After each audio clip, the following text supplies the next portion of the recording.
I'd like to tell you about the strangest secret in the world. Some years ago, the late Nobel Prize-winning Dr. Albert Schweitzer was being interviewed in London, and a reporter asked him, "Doctor, what's wrong with men today?" And the great doctor was silent a moment, and then he said, "Men simply don't think." It's about this that I want to talk with you. We live today in a golden age. This is an era that man has looked forward to, dreamed of, and worked toward for thousands of years. But since it's here, we pretty well take it for granted. We in America are particularly fortunate to live in the richest land that ever existed on the face of the earth, a land of abundant opportunity for everyone. But do you know what happens? Well, let's take 100 men who start even at the age of 25. Do you have any idea what will happen to those men by the time they're 65? These 100 men who all start even at the age of 25 believe they're going to be successful. If you asked any one of these men if he wanted to be a success, he'd tell you he did. And you'd notice that he was eager toward life, that there was a certain sparkle to his eye, an erectness to his carriage, and life seemed like a pretty interesting adventure to him. But by the time they're 65, 1 will be rich. 4 will be financially independent. 5 will still be working. 54 will be broke. Now think a moment. Out of the 100, only 5 make the grade. Now why do so many fail? What has happened to the sparkle that was there when they were 25? What's become of the dreams, the hopes, the plans? And why is there such a large disparity between what these men intended to do and what they actually accomplished? When we say about 5% achieve success, we have to define success. And here's the best definition I've ever been able to find. Success is the progressive realization of a worthy ideal. If a man is working toward a predetermined goal and knows where he's going, that man is a success. If he's not doing that, he's a failure. Success is the progressive realization of a worthy ideal. Rollo May, the distinguished psychiatrist, wrote a wonderful book called Man's Search for Himself. And in this book he says, the opposite of courage in our society is not cowardice. It is conformity. And there you have the trouble today. It's conformity, people acting like everyone else without knowing why, without knowing where they're going. Now think of it. In America right now, there are over 18 million people 65 years of age and older. And most of them are broke.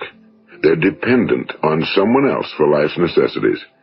Now, we learn to read by the time we're 7. We learn to make a living by the time we're 25. Usually by that time, we're not only making a living, we're supporting a family. And yet, by the time we're 65, we haven't learned how to become financially independent in the richest land that has ever been known. Why? We conform.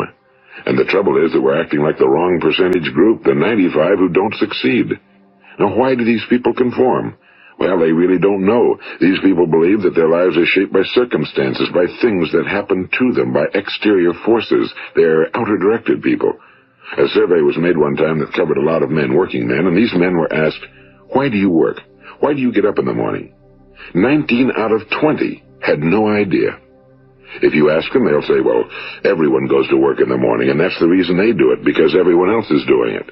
Now let's get back to our definition of success. Who succeeds? The only person who succeeds is the person who is progressively realizing a worthy ideal. He's the person who says, I'm going to become this, and then begins to work toward that goal. I'll tell you who the successful people are. A success is the school teacher who's teaching school because that's what he or she wants to do. The success is the woman who's a wife and mother because she wanted to become a wife and mother and is doing a good job of it. The success is the man who runs the corner gas station because that was his dream. That's what he wanted to do. The success is the successful salesman who wants to become a top-notch salesman and grow and build with his organization. A success is anyone who is doing deliberately a predetermined job because that's what he decided to do deliberately. But only 1 out of 20 does that. That's why today there isn't really any competition unless we make it for ourselves. Instead of competing, all we have to do is create. You know, for 20 years, I looked for the key which would determine what would happen to a human being. Was there a key I wanted to know which would make the future a promise that we could foretell to a large extent? Was there a key that would guarantee a person's becoming successful if he only knew about it and knew how to use it? Well, there is such a key, and I've found it. Have you ever wondered why so many men work so hard and honestly without ever achieving anything in particular, and others don't seem to work hard and yet seem to get everything? They seem to have the magic touch. You've heard them say that about someone. Everything he touches turns to gold. And have you ever noticed that a man who becomes successful tends to continue to become successful? And on the other hand, have you noticed how a man who's a failure tends to continue to fail? Well, it's because of goals. Some of us have goals, some don't. People with goals succeed because they know where they're going. It's that simple. Think of a ship leaving a harbor, and think of it with the complete voyage mapped out and planned. The captain and crew know exactly where it's going and how long it'll take. It has a definite goal. Now, 9,999 times out of 10,000, it will get to where it started out to get. Now let's take another ship, just like the first, only let's not put a crew on it or a captain at the helm. Let's give it no aiming point, no goal, no destination. We just start the engines and let it go. I think you'll agree with me that if it gets out of the harbor at all, it will either sink or wind up on some deserted beach, a derelict. It can't go anyplace because it has no destination and no guidance, and it's the same with a human being. Take the salesman, for example. There's no other person in the world today with the future of a good salesman. Selling is the world's highest paid profession, if we're good at it and if we know where we're going. Every company needs top-notch salesmen, and they reward those men. The sky's the limit for them. But how many can you find? Someone once said the human race is fixed, not to prevent the strong from winning, but to prevent the weak from losing. The American economy today can be likened to a convoy in time of war. The entire economy is slowed down to protect its weakest link, just as the convoy had to go at the speed that would permit its slowest vessel to remain in formation. That's why it's so easy to make a living today. It takes no particular brains or talent to make a living and support a family today. So we have a plateau of so-called security, if that's what a person's looking for. But we do have to decide how high above this plateau we want to aim. Now let's get back to the strangest secret in the world, the story that I wanted to tell you today.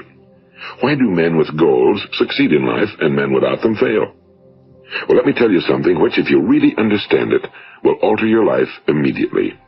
If you understand completely what I'm going to tell you from this moment on, your life will never be the same again. You will suddenly find that good luck just seems to be attracted to you. The things you want just seem to fall in line, and from now on you won't have the problems, the worries, the gnawing lump of anxiety that perhaps you've experienced before. Doubt, fear, well, they'll be things of the past. Here's the key to success and the key to failure. We become what we think about. Now let me say that again. We become what we think about. Throughout all history, the great wise men and teachers, philosophers and prophets have disagreed with one another on many different things. It's only on this one point that they are in complete and unanimous agreement. Listen to what Marcus Aurelius, the great Roman emperor, said. A man's life is what his thoughts make of it. Disraeli said this, everything comes if a man will only wait. I've brought myself by long meditation to the conviction that a human being with a settled purpose must accomplish it, and that nothing can resist a will that will stake even existence for its fulfillment. Ralph Waldo Emerson said this, a man is what he thinks about all day long. William James said, the greatest discovery of my generation is that human beings can alter their lives by altering their attitudes of mind. And he also said, we need only in cold blood act as if the thing in question were real, and it will become infallibly real by growing into such a connection with our life that it will become real. It will become so knit with habit and emotion that our interest in it will be those which characterize belief. And he also said, if you only care enough for a result, you will almost certainly attain it. If you wish to be rich, you will be rich. If you wish to be learned, you will be learned. If you wish to be good, you will be good. Only you must then really wish these things and wish them exclusively, and not wish at the same time 100 other incompatible things just as strongly. In the Bible, you read in Mark 9:23, if thou canst believe, all things are possible to him that believeth. My old friend Dr. Norman Vincent Peale put it this way, this is one of the greatest laws in the universe. Fervently do I wish I had discovered it as a very young man. It dawned upon me much later in life, and I found it to be one of the greatest, if not my greatest discovery outside of my relationship to God. The great law, briefly and simply stated, is that if you think in negative terms, you will get negative results. If you think in positive terms, you will achieve positive results. That is the simple fact, he went on to say, which is at the basis of an astonishing law of prosperity and success. In 3 words, believe and succeed.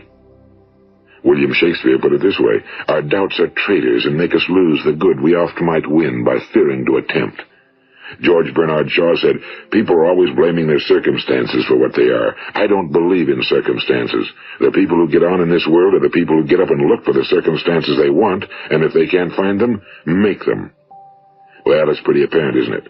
And every person who discovered this for a while believed that he was the first one to work it out. We become what we think about. Now, it stands to reason that a person who's thinking about a concrete and worthwhile goal is going to reach it, because that's what he's thinking about, and we become what we think about. Conversely, the man who has no goal, who doesn't know where he's going, and whose thoughts must therefore be thoughts of confusion and anxiety and fear and worry, becomes what he thinks about. His life becomes one of frustration and fear and anxiety and worry. And if he thinks about nothing, he becomes nothing. Now, how does it work? Why do we become what we think about? Well, I'll tell you how it works as far as we know. Now, to do this, I want to tell you about a situation that parallels the human mind. Suppose a farmer has some land, and it's good fertile land. Now, the land gives the farmer a choice. He may plant in that land whatever he chooses. The land doesn't care. It's up to the farmer to make the decision. Now, remember, we're comparing the human mind with the land because the mind, like the land, doesn't care what you plant in it. It will return what you plant, but it doesn't care what you plant. Now let's say that the farmer has 2 seeds in his hand. One is a seed of corn, the other is nightshade, a deadly poison. He digs 2 little holes in the earth and he plants both seeds, one corn, the other nightshade. He covers up the holes, waters, and takes care of the land, and what will happen? Invariably the land will return what's planted. As it's written in the Bible, as ye sow, so shall ye reap. Now remember, the land doesn't care. It'll return poison in just as wonderful abundance as it will corn. So up come the 2 plants, one corn, one poison. Now, the human mind is far more fertile, far more incredible and mysterious than the land, but it works the same way. It doesn't care what we plant. Success, failure. A concrete, worthwhile goal, or confusion. Misunderstanding, fear, anxiety, and so on. But what we plant, it must return to us. You see, the human mind is the last great unexplored continent on Earth. It contains riches beyond our wildest dreams. It will return anything we want to plant. Now, you might say, well, if that's true, why don't people use their minds more? Well, I think they figured out an answer to that one, too. Our mind comes as standard equipment at birth. It's free, and things that are given to us for nothing we place little value on. Things that we pay money for, we value. The paradox is that exactly the reverse is true. Everything that's really worthwhile in life came to us free. Our minds, our souls, our bodies, our hopes, our dreams, our ambitions, our intelligence, our love of family and children and friends and country, all these priceless possessions are free. But the things that cost us money are actually very cheap and can be replaced at any time. A good man can be completely wiped out and make another fortune. He can do that several times. Even if our home burns down, we can rebuild it. But the things we got for nothing, we can never replace. The human mind isn't used because we take it for granted. Familiarity breeds contempt. It can do any kind of job we assign to it, but generally speaking, we use it for little jobs instead of big, important ones. Universities have proved that most of us are operating on about 10% or less of our abilities. So decide now, what is it you want? Plant your goal in your mind. It's the most important decision you ever make in your entire life. What is it you want? Do you want to be an outstanding salesman? A better worker at your particular job? Do you want to go places in your company? In your community? Do you want to get rich? All you've got to do is plant that seed in your mind, care for it, work steadily toward your goal, and it will become a reality. It not only will, there's no way that it cannot. You see, that's a law, like the laws of Sir Isaac Newton, the laws of gravity. If you get on top of a building and jump off, you'll always go down, you'll never go up, and it's the same with all the other laws of nature. They always work. They're inflexible. Think about your goal in a relaxed, positive way. Picture yourself in your mind's eye as having already achieved this goal. See yourself doing the things you will be doing when you've reached your goal. Ours has been called the phenobarbital age, the age of ulcers and nervous breakdowns and tranquilizers. At a time when medical research has raised us to a new plateau of good health and longevity, far too many of us worry ourselves into an early grave trying to cope with things in our own little personal ways without learning a few great laws that will take care of everything for us. These things we bring on ourselves through our habitual way of thinking. Every one of us is the sum total of his own thoughts. He is where he is because that's exactly where he really wants to be, whether he'll admit that or not. Each of us must live off the fruit of his thoughts in the future, because what you think today and tomorrow, next month and next year, will mold your life and determine your future. You're guided by your mind. I remember one time I was driving through eastern Arizona, and I saw one of those giant earth-moving machines roaring along the road at about 35 miles an hour with what looked like 30 tons of dirt in it. A tremendous, incredible machine, and there was a little man perched way up on top with the wheel in his hands guiding it. And as I drove along, I was struck by the similarity of that machine to the human mind. Just suppose you're sitting at the controls of such a vast source of energy. Are you going to sit back and fold your arms and let it run itself into a ditch? Or are you going to keep both hands firmly on the wheel and control and direct this power to a specific, worthwhile purpose? It's up to you. You're in the driver's seat. You see, the very law that gives us success is a two-edged sword. We must control our thinking. The same rule that can lead a man to a life of success, wealth, happiness, and all the things he ever dreamed of for himself and his family. That very same law can lead him into the gutter. It's all in how he uses it, for good or for bad.